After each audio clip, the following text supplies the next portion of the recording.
dónde y cuándo se originó la civilización, los expertos han elaborado muchas teorías, pero a veces las evidencias contradicen por completo todas las hipótesis.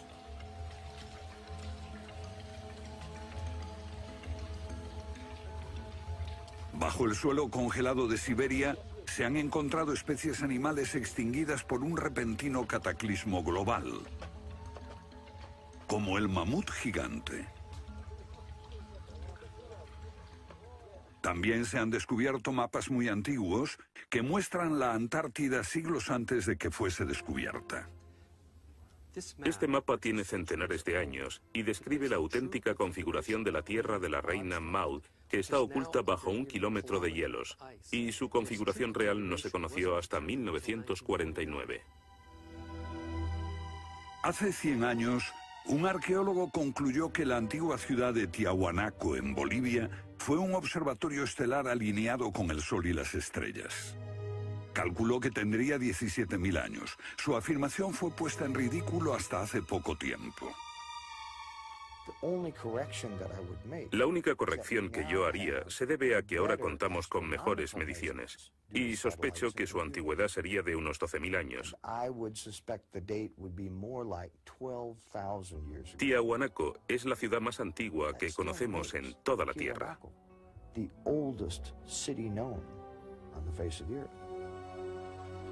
Los geólogos han descubierto que la gran esfinge de Gizeh en Egipto ha resistido siglos de lluvias incesantes, pero estas lluvias solo pueden haber tenido lugar miles de años antes de los faraones. ¿Fue construida la esfinge antes de los comienzos de la civilización? Lo que se pone en cuestión es la historia completa de la civilización. Puede que no haya ido en línea recta desde los estúpidos cavernícolas hasta los hombres tan listos de hoy con sus bombas atómicas. A veces, las pruebas que se hallan rompen todas las reglas. En este documental entrevistaremos a personas que están juzgando meticulosamente esas evidencias y elaboran nuevas teorías que pueden cambiar nuestra idea de la civilización humana. Esta enorme cara fue tallada por los antiguos olmecas de México. Se cree que tiene al menos 2.000 años y es inequívocamente africana. Sin embargo, se supone que los negros no llegaron a América hasta después de Colón. En su libro De la Atlántida a la Esfinge, el escritor Colin Wilson recoge indicios de lo que él y otros creen que son los rastros de una avanzada cultura anterior al comienzo de la historia.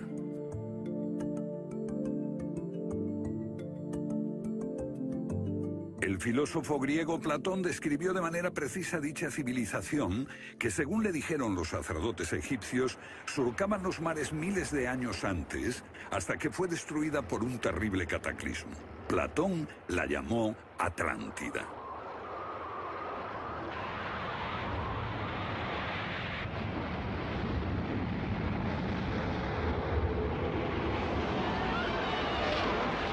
La Atlántida.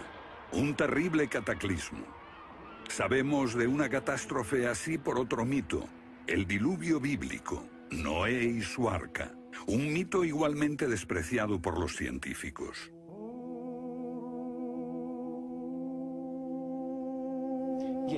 Cuando rechazan el diluvio bíblico y a Noé y el arca como una fábula, los científicos están ignorando el hecho de que hay cientos de mitos de diluvios en todas las culturas, aparte de las narraciones de Mesopotamia y de los hebreos, que dicen lo mismo sobre un desastre planetario que virtualmente borró al género humano antes del comienzo de la historia conocida.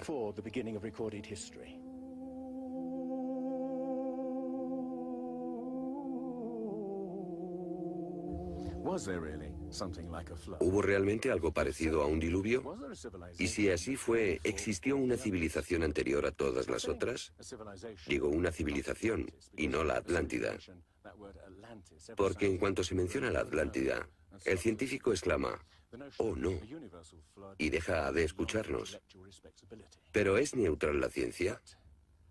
¿Lo es realmente cuando afirma «limítese a los hechos como punto de partida»? La ciencia ha tendido a centrarse más en teorías que en hechos. Una teoría surge para explicar unos hechos, pero otros se dejan de lado. Nuevas evidencias pueden cuestionar la teoría, pero con frecuencia también son ignoradas. Llamamos a estos hechos anomalías. Son evidencias que no encajan en la teoría. En su polémico libro Arqueología Prohibida, los científicos Thompson y Cremo muestran lo que ocurre cuando una evidencia contradice las teorías científicas. En los últimos 150 años, los arqueólogos y antropólogos han enterrado tantas evidencias como las que han desenterrado, literalmente. Básicamente estamos ante lo que llamamos un filtro del conocimiento. Este es un rasgo fundamental de la ciencia y de la naturaleza humana. La gente tiende a filtrar cosas que no convienen. Cuando los científicos ven que algo no se ajusta al paradigma aceptado, tienden a eliminarlo. No se enseña, no se discute, y la gente ni siquiera se entera de ello.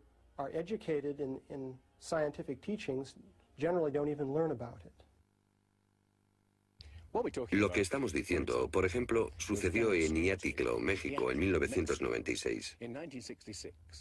Cuando la arqueóloga Janestine McIntyre amenazó con echar abajo la teoría convencional de que el ser humano es relativamente nuevo en la Tierra, que llegó a Siberia hace unos 30.000 años y en América hace unos 20.000 años.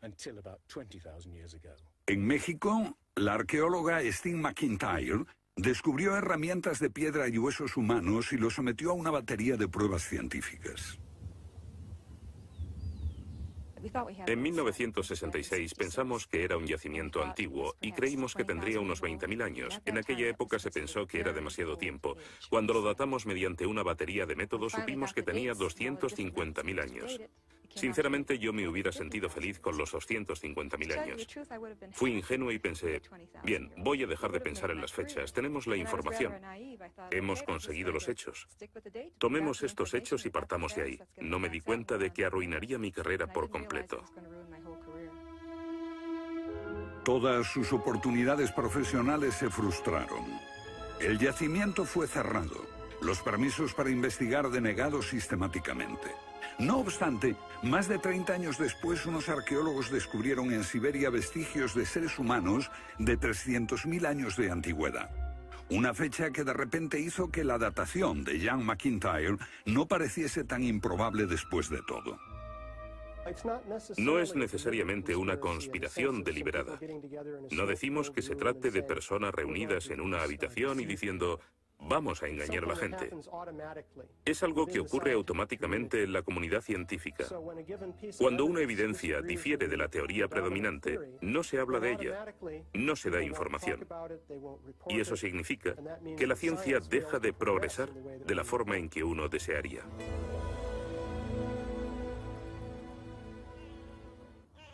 ¿La ciencia está pasando por alto evidencias de un pasado que hemos olvidado? ¿Pueden ser ciertos los mitos que nos hablan de la existencia en este planeta de civilizaciones que desaparecieron miles de años antes de que comenzase la historia registrada? Una nueva clase de investigadores está estudiando las anomalías que la ciencia tiende a descartar. Se plantean preguntas que pueden cambiar nuestro concepto sobre la historia humana. La fortaleza inca de Sacsayhuamán, de edad indeterminable y construida por gente que carecía de metales duros o de cemento, que no conocían la polea, ni la rueda, ni la grúa. Solo miren esta piedra. He contado 11 ángulos. Debe pesar más que 200 coches juntos y revela la increíble habilidad de la gente que la hizo. Y también algo más. Una capacidad asombrosa para manipular objetos de este tamaño. ¿Cómo diablos las levantaban? Bolivia. Las misteriosas ruinas de Tiahuanaco. La misma habilidad manual, una capacidad de construcción que resulta inexplicable. Las piedras están perfectamente ensambladas. Intentemos insertar una aguja en cualquier punto de las junturas.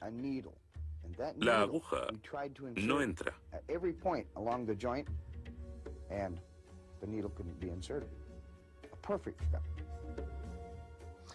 Cuando los conquistadores españoles le preguntaron a los incas si ellos habían construido Tiahuanaco, respondieron, no, no la construimos. Se hizo miles de años antes de que viviéramos nosotros. La evidencia muestra que fue erigida por una civilización avanzada. Un descubrimiento casual nos lo revela. Los bloques de construcción de Tiahuanaco no están pegados con cemento. El que separa estas piedras descubre el inesperado brillo metálico que las mantiene unidas.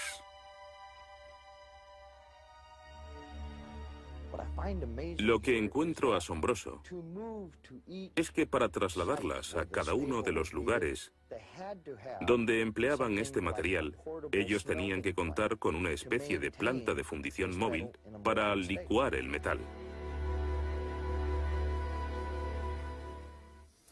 Y aquí hay un uso similar de tornillos metálicos y piedras finamente unidas, como esta en forma de L. Pero estamos en otro continente.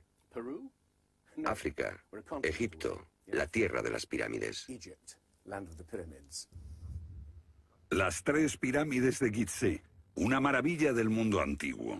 Otro pueblo que no conocía la rueda, ni la polea, ni la grúa. ¿Cómo podían transportar bloques de 100 toneladas? Su tecnología no se puede explicar ni imitar.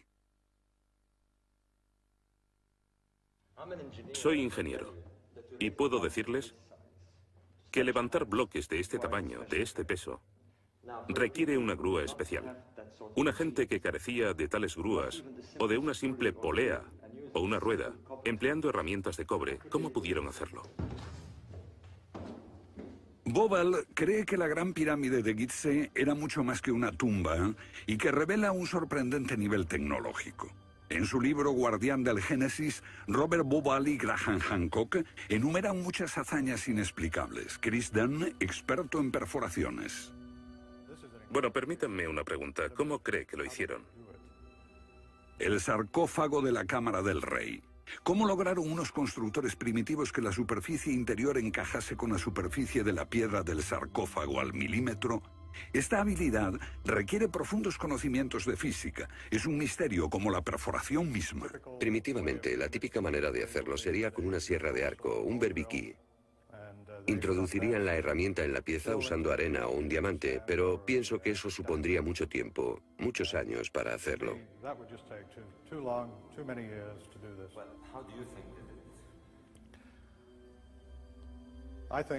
Creo que debieron haber usado herramientas más potentes.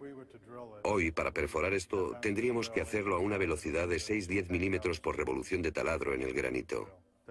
Ellos lo hicieron más rápido de lo que lo haríamos nosotros.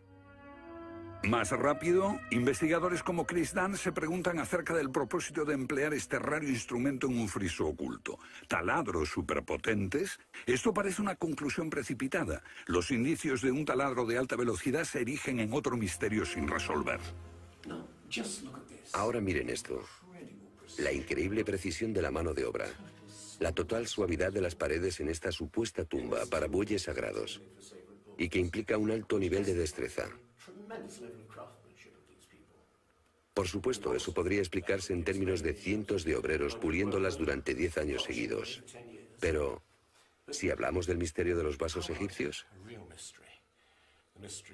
no como este vaso de arcilla que acabo de comprar, sino vasos hechos de alabastro, basalto e incluso diorita, que es la piedra más dura de todas.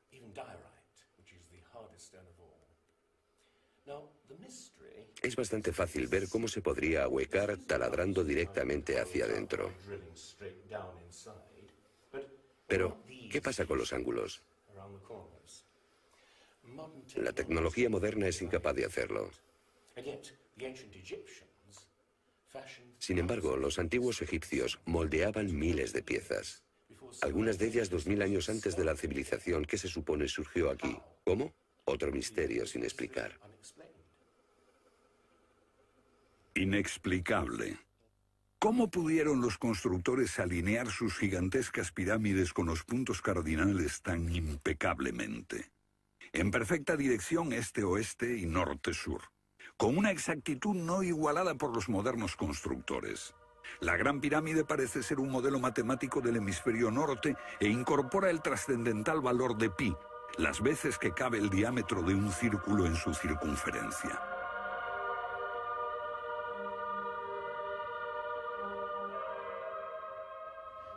Está claro que lo que aquí tenemos es un avanzado sistema de matemáticas y tecnología, en un tiempo que no conocía su existencia. Para lograr estos resultados, los antiguos constructores tenían que usar un eclímetro de 52 grados. Cualquiera otro no valdría. Pero no solo los egipcios conocían el valor pi.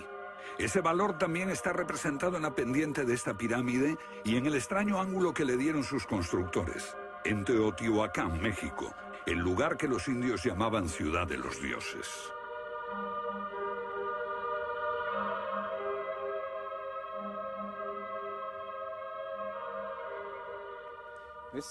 En su época, esta ciudad fue más grande que la Roma imperial.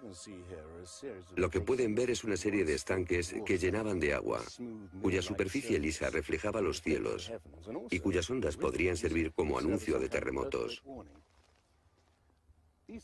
Estos templos, en el lado opuesto, se cree que representan cuerpos celestiales. Una cosa está clara: todo el lugar parece tener una especie de obsesión con la astronomía y la eternidad. En los equinoccios, el 21 de marzo y el 21 de septiembre, estas pirámides proyectan sombras gigantes, lo que las convierte en un perfecto reloj para la medición del tiempo. Como si proviniesen de una fuente común, las antiguas civilizaciones de todo el mundo exhiben un sofisticado conocimiento de los cielos que todavía nadie ha explicado. Fascinación por el sol, las estrellas. El lento e inexorable movimiento de la Tierra determina que las constelaciones parezcan viajar por los cielos nocturnos y por las épocas.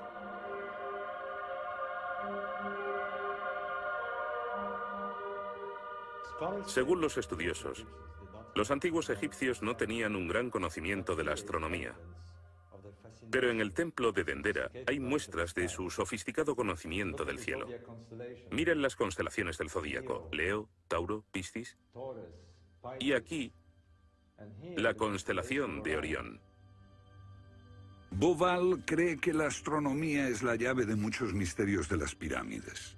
Los antiguos egipcios veían en la constelación de Orión a su dios Osiris, señor de los muertos y la vida ultraterrena.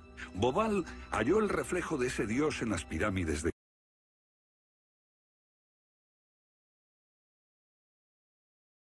Esto es realmente un misterio. Pequeños canales de ventilación orientados hacia arriba. Para los egiptólogos no eran más que canales de ventilación, pero los astrónomos piensan distinto. Para el antiguo Egipto esto fue Rostau, la entrada al reino subterráneo, el reino del dios Osiris u Orión. Para los antiguos egipcios, Orión era Osiris, el gran dios de la resurrección. Esto es una reconstrucción del cielo en el año 2500 a.C., y fue sorprendente descubrirlo. Los canales apuntan a Orión y a la estrella Sirio, que era Isis, la esposa de Osiris. En textos antiguos, Bauval descubrió que deben de haberles servido una ceremonia secreta para la resurrección de los faraones muertos, que renacían como estrellas en la constelación de Orión. Uno de esos textos dice: «Oh rey, permite que atraviese el serpenteante canal, la Vía Láctea, hasta el punto donde está Orión». Bauval cree que Osiris tenía tal importancia que los constructores emplazaron las 3 pirámides de Gizeh para que fueran un reflejo terrestre de las 3 estrellas del cinturón de Orión. Esa correlación fue solo el comienzo. Bauval descubrió que los antiguos habían dado nombre de estrellas a otras 2 pirámides próximas. Esto le hizo entrever un plan más amplio y quedó perplejo. La constelación de Orión, el dios Osiris, estaba en el cielo y en la tierra.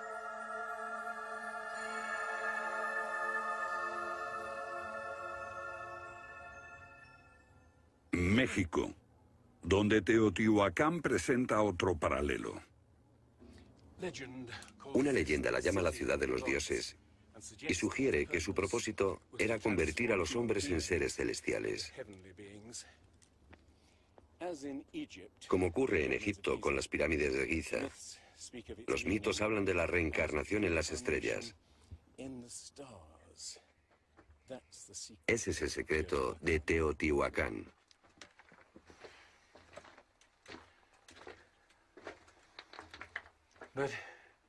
Pero esta pirámide presenta otro enigma mayor. Cuando se excavó por primera vez en 1906, se halló una enorme capa de mica. Ahora sabemos que la mica se usa como aislamiento eléctrico. No tenemos idea de para qué la utilizaban ellos. Lo que resulta aún más extraño es que la mica procede de Brasil. Imaginemos el problema de trasladar toda esta mica a más de 2.000 kilómetros de distancia. ¿Cómo? ¿Con qué finalidad? No tenemos ni idea. Tiahuanaco, Bolivia. Otra cultura perdida revela la misma fascinación por el sol y las estrellas. Hace 100 años, el arqueólogo boliviano Poznański observó que en el primer día de primavera el sol salía exactamente por el centro del templo. Fue el inicio de un gran descubrimiento. Poznański descubrió que este templo era un observatorio, un gran reloj para medir la progresión del sol. Y podemos utilizar ese alineamiento astronómico para datar el lugar. Durante el año el sol sale cada día por un punto diferente del horizonte. El primer día de primavera un observador vería salir el sol exactamente en el centro. Estudiando el esquema de Poznański, dedujimos que en los primeros días de invierno o de verano el sol saldría por encima de las piedras angulares. Pero no fue así. Los arqueólogos actuales dicen que los constructores cometieron un error de cálculo. Después de observar la perfección con la que se construyó este sitio, con piedras de 100 toneladas, sugerir que los marcadores del solsticio están mal alineados me parece increíble. Neil Stide hizo una completa verificación de los cálculos de Poznański. Midiendo el ángulo de las piedras angulares y comparándolo con las posiciones actuales de salida del sol, Poznański calculó que Tiahuanaco fue construida hace 17.000 años. En ese tiempo, la inclinación del eje de la Tierra era ligeramente distinta de lo que es hoy en día y el sol habría salido directamente encima de las piedras angulares.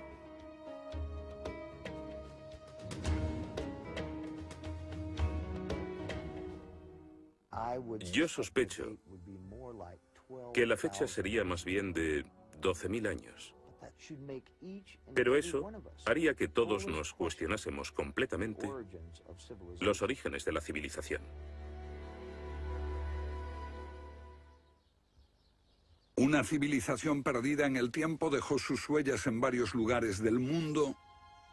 Los sacerdotes egipcios dijeron al filósofo griego Platón que una civilización así habría existido hace 12.000 años. Pero según la ciencia, el ser humano abandonó la prehistoria hace solo 5.000 años. En Egipto, el investigador John West descubrió que la esfinge de Gizeh no resultó alterada por el clima de la misma forma que las construcciones del entorno, erosionadas por la arena y los vientos del desierto. En vez de un desgaste horizontal, la esfinge tiene marcas de erosión redondeadas y onduladas.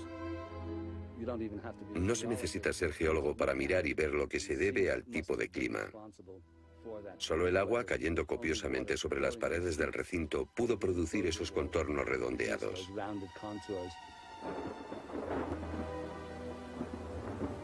¿Agua en el desierto del Sáhara?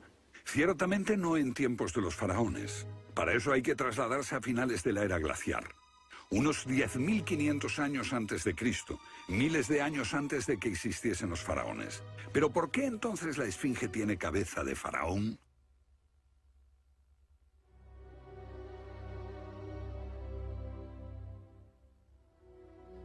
La cabeza es desproporcionadamente pequeña. Desde el aire se ve que el cuerpo de la esfinge es largo y aplanado, y la cabeza casi se parece a la de un alfiler. Para nosotros, esto indica que ha sido tallada más de una vez.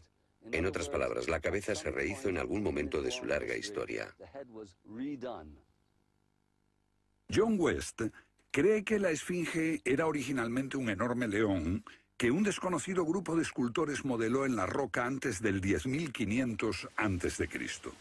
Se comenzó a erosionar cuando el final de la era glaciar alteró el clima y causó lluvias que cayeron durante siglos. Solo miles de años después, un faraón habría tallado la cabeza con su propia imagen. ¿Tiene la esfinge más del doble de la antigüedad que creíamos? La teoría fue ridiculizada por los egiptólogos, pero los geólogos les respondieron que los hechos estaban allí. Más extraño aún, según Robert Bauval, la evidencia astronómica sugiere que las pirámides de Gizeh parecen revelar esa increíble antigüedad.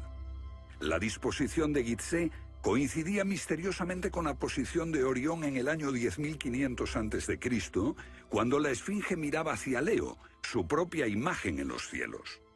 La puesta de Orión en esa fecha distante se correspondía exactamente con las tres pequeñas pirámides, y existen muchos otros hechos difíciles.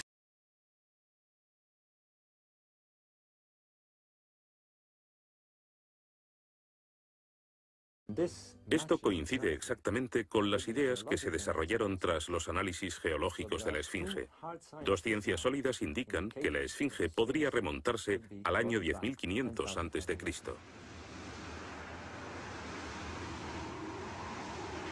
Egipto sufrió unos cambios muy dramáticos a finales del período glaciar, especialmente en torno al 10.500 a.C., cuando unas impresionantes inundaciones cubrieron el terreno de aluvión y acabaron con el valle del Nilo y con el delta en general.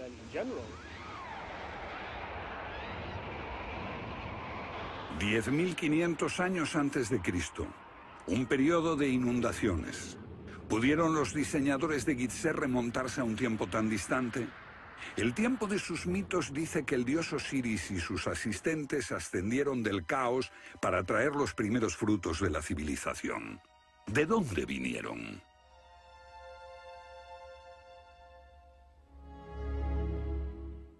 Un dios muy parecido fue el señor de la antigua Tiahuanaco en Bolivia. Aquí, en esta misteriosa ciudad de Tiahuanaco, era el dios que ellos adoraban. Alto, con barba, descrito como blanco, Viracocha llegó en tiempos de caos y destrucción, atravesando los mares para llevar a la raza humana una especie de renovación. El dios blanco Viracocha. En México conocido como Quetzalcóatl, que llegó con otros para traer los primeros frutos del conocimiento. Su símbolo está por todo Teotihuacán. La serpiente emplumada, símbolo del enigmático dios Quetzalcóatl que llegó desde el este después de tremendos cataclismos para traer la civilización a esta parte del mundo. ¿Pudieron dioses como Osiris, Viracocha y Quetzalcóatl haber sido personas reales que llegaron de muy lejos? ¿Eran supervivientes de un cataclismo que destruyó sus hogares y su civilización? Ahora la pregunta que nos hacemos es esta. ¿Existió una remota civilización, hasta ahora sin identificar, que llegó a Egipto, México y Sudamérica? ¿Y que dejó su impronta en un cuerpo de conocimientos, por difícil que sea de discernir? Tomados por separado, acepto que los datos aislados revelan poco, pero consideremos juntos todos esos elementos comunes. Ambos lugares tienen enormes pirámides, alineadas exactamente con los puntos cardinales, e incorporan avanzados conocimientos matemáticos. Ambas culturas demostraban un asombroso conocimiento de astronomía, expresado en los grandes monumentos sagrados que erigieron. Aunque no conocían ni la polea ni la rueda, ambas pudieron hacer construcciones con enormes piedras finalmente ensambladas en un estilo único, con ángulos en forma de L y tornillos de metal. Y ambas utilizaron el proceso de la momificación para preservar y honrar a sus muertos. Aquí se halló una nueva y asombrosa pista cuando la doctora Balabanova, de la Universidad Alemana de Ulm, descubrió que muchas momias de Egipto contenían cocaína y nicotina, naturales de Sudamérica. Tengo una cantidad de cartas insultantes. Dicen que todo esto no tenía sentido, que yo fantaseaba, que era imposible porque estaba comprobado que antes de Colón esas plantas no existían en ninguna parte del mundo, excepto en América. Pero su investigación se repitió con cientos de momias y no quedó lugar a dudas. En un pasado remoto, unos navegantes atravesaron el mar e influyeron en las culturas a ambos lados del Atlántico. La idea está sugerida incluso por lo que no está allí. México, la antigua cultura de los mayas. Los sacerdotes mayas tenían tablas para predecir los eclipses de sol y de luna. Pero hay algo muy extraño. No conocieron nunca el simple principio de la rueda. Podían visualizar la eternidad pensando en millones de años, pero jamás aprendieron a pesar un saco de grano. Esta compleja civilización murió finalmente porque no supo desarrollar métodos de agricultura para alimentarse. Lo que estoy sugiriendo es...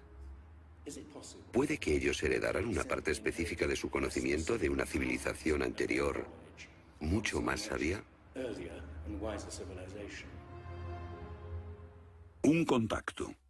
A veces la evidencia está ahí para que la veamos todos. Los antiguos olmecas en México pusieron a sus soberanos caras africanas. ¿Qué les parece esta?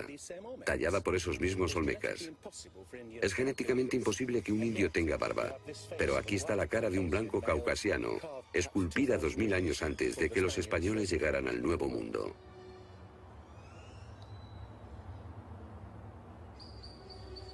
Caras de africanos y de caucasianos esculpidas muchos siglos antes de Colón. ¿De dónde vinieron? ¿Cómo llegaron aquí? ¿Cómo influyeron en la más antigua cultura de América Central, en la cultura madre de México? Lo que todos los arqueólogos saben es que de pronto se materializaron alrededor del 1500 a.C. Esta gente, cuya expresión característica era la de esculpir enormes caras de piedra, cabezas de caucasianos y africanos que parecen haber salido, no se sabe de dónde.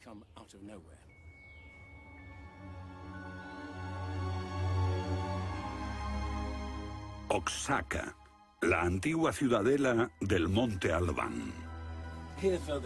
Aquí, en el sur de México, está el último testimonio de esos misteriosos hombres. Porque estas figuras esculpidas en piedra parecen corresponder a muertos en combate, desnudas, desamparadas, la mayoría castradas.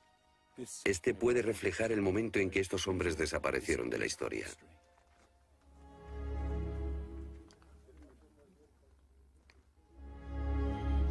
Entonces, ¿hubo una compleja civilización de navegantes que cruzó el Atlántico siglos antes de Colón? Pero tenemos otra evidencia. Estos son viejos mapas que sugieren que los antiguos marinos tenían un conocimiento de la Tierra que nunca se ha explicado. Un puzzle para los científicos de este siglo. En 1513 el almirante turco Piri Reis cartografió parte del mundo que nadie había visto hasta entonces. Colón solo exploró la zona del Caribe. No bajó a esta zona de Sudamérica, hasta la Antártida. No estuvo nunca por esa zona. Pero estos mapas muestran todos estos detalles con gran precisión, antes de que cualquier explorador europeo llegase a esas regiones. Este mapa, de muchos siglos, describe la configuración real de la tierra de la reina Maud, que ahora está sepultada bajo 1 kilómetro de hielo. Y su forma precisa no se determinó hasta 1949. Inexplicable. Los cartógrafos han meditado mucho sobre la extraña proyección cartográfica utilizada en el mapa. Hallaron un parecido con el que utiliza un moderno submarino nuclear que hace mediciones del mundo mientras se aleja de un punto de referencia.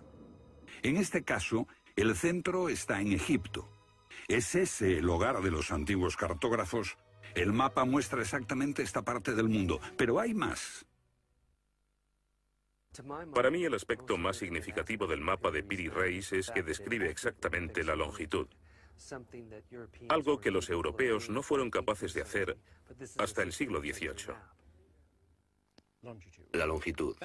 Esa historia comenzó en estas playas en 1707, cuando la flota inglesa navegaba por el Mediterráneo hacia Inglaterra. En aquellos días era bastante fácil determinar a qué distancia estaba el norte o el sur, midiendo el ángulo que el Sol y las estrellas formaban con la superficie de la Tierra. Pero no había técnicas para determinar lo lejos que estaba el este o el oeste. ¿Longitud? El almirante Sir Clutley Safeld se enfureció cuando un marinero del oeste del país le dijo que estaba alejándose unas 20 millas del este y era probable que la flota naufragase en la costa. Cuando sus oficiales le dijeron que el rumbo era correcto, mandó ahorcar al marinero por insubordinación. En sus últimos momentos debió haber deseado no haberlo hecho. Los barcos se habían hundido antes por millares. Pero entonces la pérdida de una flota entera promovió la búsqueda de un reloj preciso para calcular la longitud. Tuvieron que pasar 2 generaciones antes de que finalmente se consiguiese. No obstante, el mapa de Piri-Reis ya mostraba un conocimiento de la longitud al menos 250 años antes. En el mapa de Piri-Reis se menciona el hecho de que se trate de una recopilación de muchas otras cartografías. Son copias de copias de copias. La mayoría de quienes los han estudiado creen que esos mapas proceden de los tiempos de Alejandro Magno, pero son incluso mucho más antiguos. Mapas del mundo confeccionados antes de que supiésemos navegar por los océanos. Técnicas de construcción inexplicables, un complejo conocimiento de las matemáticas y la astronomía.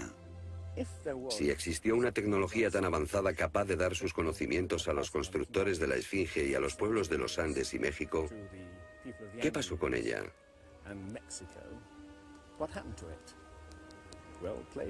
Platón dice que existió esa civilización avanzada tecnológicamente y capaz de surcar los océanos del mundo, la Atlántida, situada en una enorme isla-continente.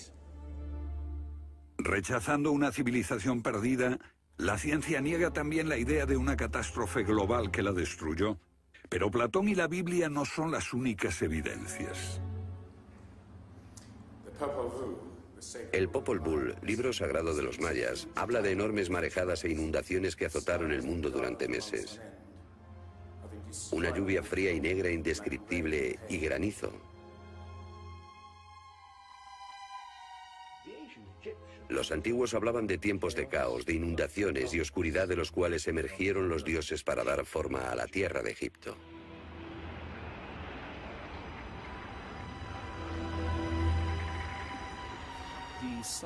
El disco solar de los aztecas se refiere a 4 ciclos de destrucción: por inundaciones, por fuego, por viento y por sangre y guerra. Y prevé el fin del mundo por un enorme cataclismo surgido de las entrañas de la tierra.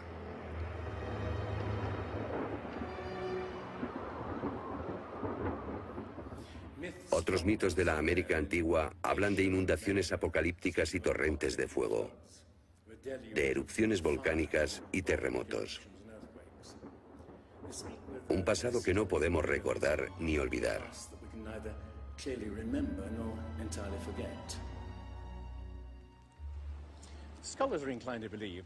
Los especialistas tienden a creer que el diluvio es una fantasía de los viejos poetas. Pero supongamos que los expertos se equivocan. Supongamos que una serie de terribles catástrofes naturales redujeron a nuestros ancestros a pequeños grupos que vivieron apartados y se esparcieron por todo el mundo. Lo que buscamos es una época que coincida perfectamente con los mitos, igual que el zapato encaja en el pie de Cenicienta. Una pista. La fosa de Alquitrán en La Brea, California. Una inmensa sepultura de millones de animales que hoy se ha convertido en atracción turística. Bajo la superficie está el campo de petróleo del lago Salado. El asfalto brota por las grietas y fisuras como un papel cazamoscas y atrapa a los animales. Y encontramos aquí una increíble colección de especies atrapadas en los últimos 40.000 años.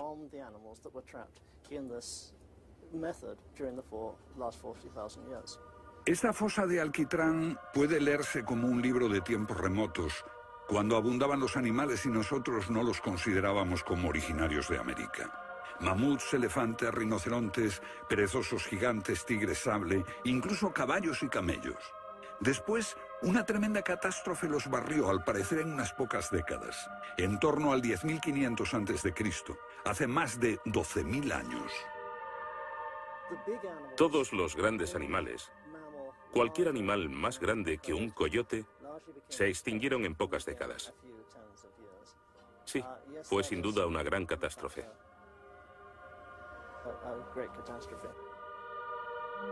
Un registro de la catástrofe. El fin de la era glaciar. En el 10.500 a.C., hace más de 12.000 años. Temperaturas que habían permanecido relativamente estables durante miles de años de pronto se elevaron. Un aumento de temperatura de más de 5 grados en un abrir y cerrar de ojos. Solo entre 3 a 10 años. Se trata del asombroso descubrimiento de unos científicos que perforaron la capa de hielo en Groenlandia para investigar los cambios en la atmósfera. El hielo de Groenlandia ha sido llamado por algunas personas la piedra roseta del clima, porque ver que el clima puede cambiar tan rápidamente es un enorme descubrimiento. Y este cambio ocurrió en un periodo de entre 3 años y una década. Hemos observado cambios espectaculares en la química de la Tierra. Y descubrimos que en un periodo en el que las placas de hielo estaban empezando a derretirse, es cuando tenemos más señales de sedimentos volcánicos y de mayor magnitud, mayores concentraciones que en cualquier otro periodo en los últimos 110.000 años.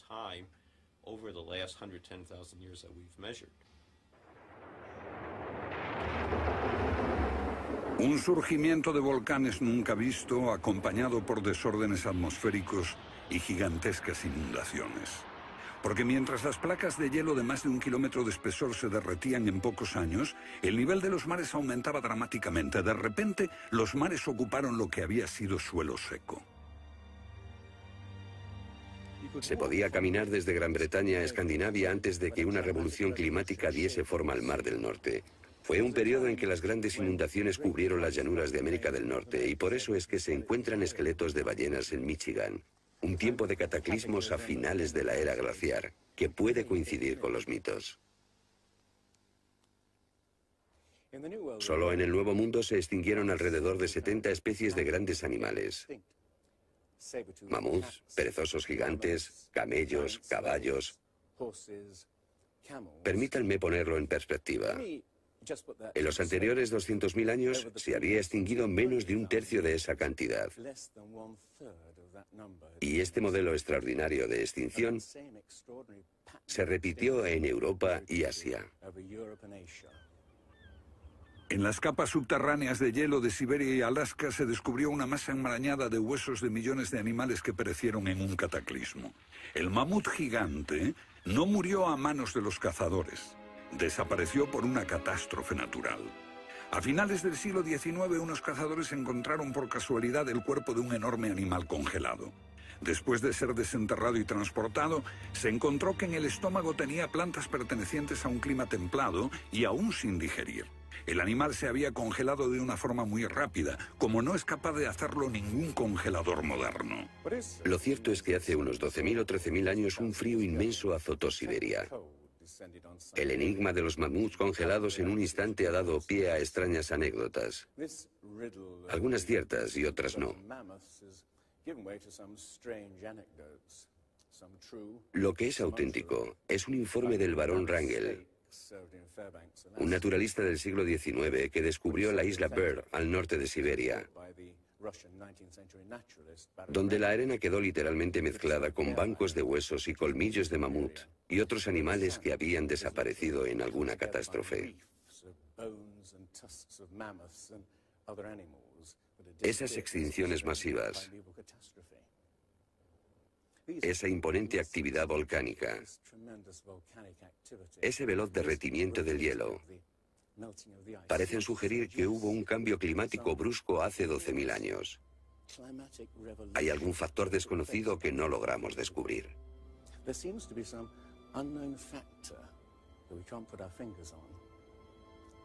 El fin de la era glaciar. ¿Qué provocó esa revolución? He aquí la gran cuestión. ¿Qué causó el cataclismo? Una de las mejores ideas la ha planteado Charles Hapgood. Él sugiere un desplazamiento repentino de la corteza terrestre. Toda la corteza de la Tierra es solo un tercio de un 1% de la masa terrestre. Como la piel de una naranja, si se suelta, se mueve.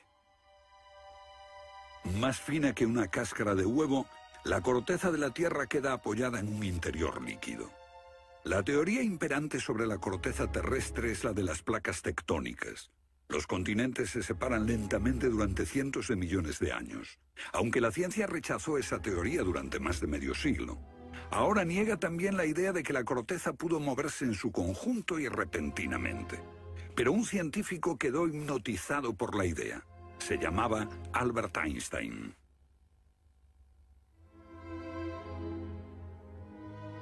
Esto es un resumen de lo que dijo. Cuando me encontré con el trabajo de Hapgood, quedé conmocionado.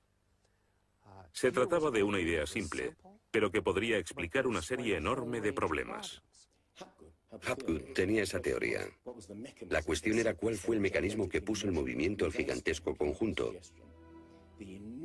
Y fue Einstein quien planteó una sugerencia. La enorme cantidad de hielo que rodea a los polos puede tener 3 kilómetros de espesor. Esos incontables miles de millones de toneladas de hielo, si se formaran de un modo desproporcionado, harían que toda la Tierra se sacudiese como una rueda, con un enorme peso colocado en su borde. Esta vibración bastaría para hacer que la corteza de la Tierra se moviese súbitamente.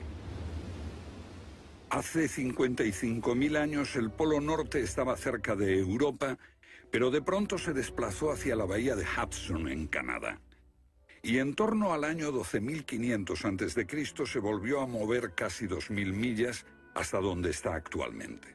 O es mejor decir que las tierras y los mares atravesaron el polo, impulsados por un repentino desplazamiento de la corteza terrestre.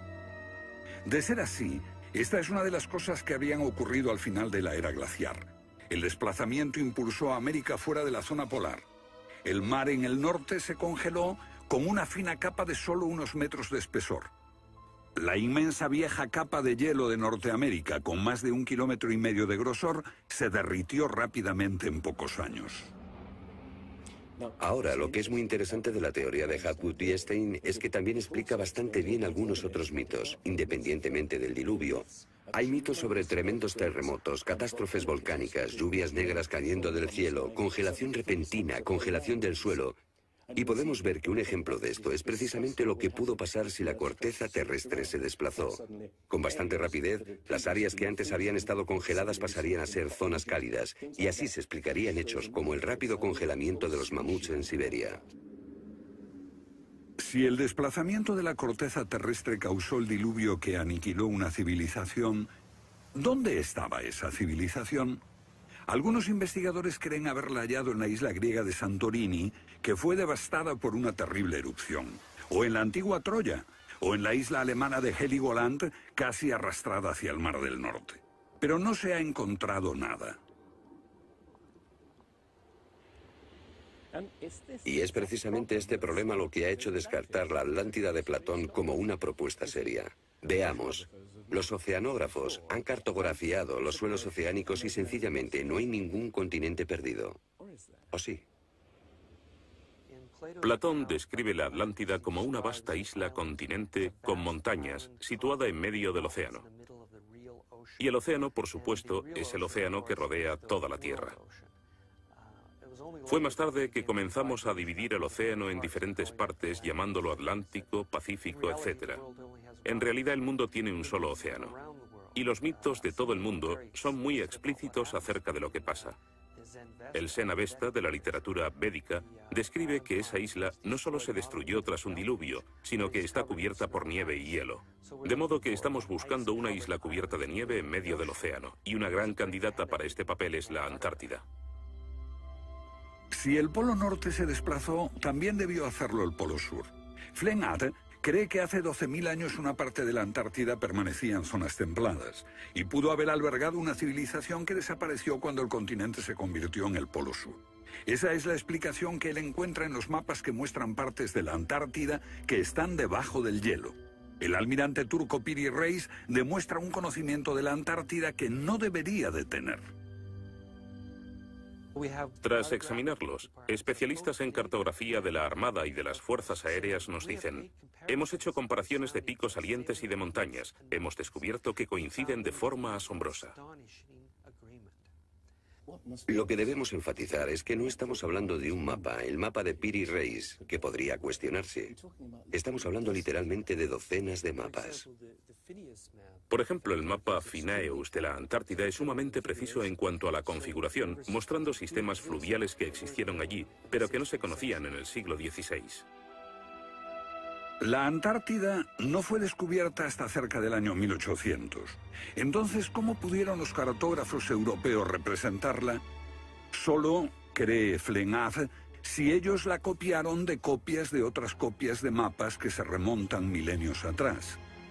Hace solo unos 25 años supimos que bajo la capa de la Antártida existían unas islas, un continente bajo un océano helado. Sin embargo, esa información ya estaba aquí, en este mapa. Estas islas de aquí corresponden a este área, y el modelo de nevadas aquí es muy intenso. Nada aquí. Estas islas debajo de este punto se podrían haber unido entre ellas antes de unirse a la tierra firme. Así, lo que se describe aquí es algo que yo creo que verdaderamente ocurrió en torno al 8000 a.C. Puede que en el 6000 a.C. a lo sumo. No hay forma de saber cómo lo consiguieron, a menos que postulemos la existencia de una civilización con habilidades para la navegación y la confección de mapas que solo se reinventaron en nuestro tiempo.